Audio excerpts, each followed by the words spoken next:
জয় নিতাই, জয় গৌর, জয় শ্রী রাধেশ্যাম। আমার সকল বন্ধুদের আমার সশ্রদ্ধ প্রণাম এবং নতুন বছরের শুভকামনা। সকলকে শুভ নববর্ষ।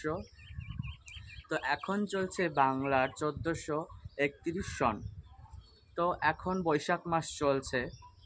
তো ধর্মমতে আমাদের বৈশাখ মাসে বলা হয়েছে তুলসীতে ঝরা প্রদান করা। অর্থাৎ কি, এই যে দেখছেন আপনারা সকলে, একটি ঘট বেঁধেছি এখানে এবং ঘটের নিচে একটু দুব্ব, একটু কুশ দেওয়া রয়েছে।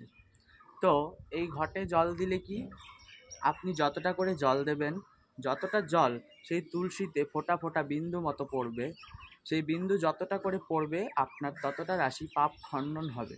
তো সুতরাং এই জল ছড়া দেওয়ার অর্থ এটাই যে এর মাধ্যমে বৃন্দা দেবী জল পাবে এবং রৌদ্রে ভালো থাকবে এবং আপনার যত পাপ রাশি রয়েছে সব খণ্ডন হয়ে যাবে।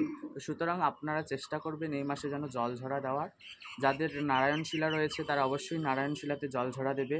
যাদের বাড়িতে বৃন্দা দেবী অর্থাৎ তুলসী দেবী রয়েছে, সকলে বৃন্দা দেবীর উপরে জল ঝরা দেবে এবং ভগবানকে নিত্য ফুল তুলসী দেবে, চন্দন দেবে এবং ভগবানকে যতটা পারবেন ঠান্ডা রাখার। তো জয় নিতাই, জয় গো, জয় শ্রী রাধেশ্যাম, এটাই বলার ছিল। সকলে ভালো লাগলে লাইক, কমেন্ট এবং শেয়ার করবেন। আরও ভালো লাগলে আমার পেজটিকে ফলো করে রাখবেন যেন এরকম ভিডিও আপনারা সকলে পেতে পারেন। জয় জয় শ্রী রাধেশ্যাম।